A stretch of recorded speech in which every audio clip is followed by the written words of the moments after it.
గమనించాలి. ఆశీర్వాదాలను కోరుకునేవారు పరిశుద్ధంగా, నీతిగా, యథార్థంగా జీవించాలని కూడా కోరుకోవాలి. అంతే కదండి.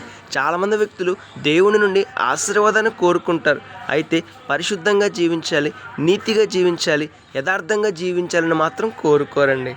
వారు పరిశుద్ధంగా జీవించకుండా నేను ఆశీర్వదించబడాలి, దీవించబడాలి, గొప్పగా ఉండాలని కోరుకుంటారు.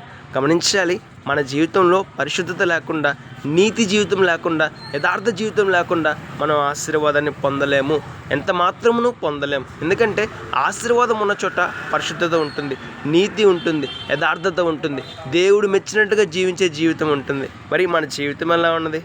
మనం పరిశుద్ధంగా జీవిస్తున్నామా, నీతిగా జీవిస్తున్నామా, యథార్థంగా జీవిస్తున్నామా? జీవిస్తున్నట్లయితే మనం సంతోషించాలి. ఎందుకంటే దేవుడు మనల్ని గొప్పగా ఆశీర్వదిస్తాడు, గొప్పగా దీవిస్తాడు. దేశం యొక్క ఉన్నత స్థాయిలో మనల్ని దేవుడు నిలుపుతారు. మరి మన జీవితం ఎలా ఉన్నదండి? ఒకసారి ఆలోచించేద్దామండి. మనం పరిశుద్ధంగా జీవించకుండా ఆశీర్వాదాన్ని ఎంత మాత్రమును పొందడం అసాధ్యం. మరి మన జీవితం ఎలా ఉన్నది? ఆలోచించేద్దాం, మన జీవితాన్ని మార్చుకుందాం. May God bless you.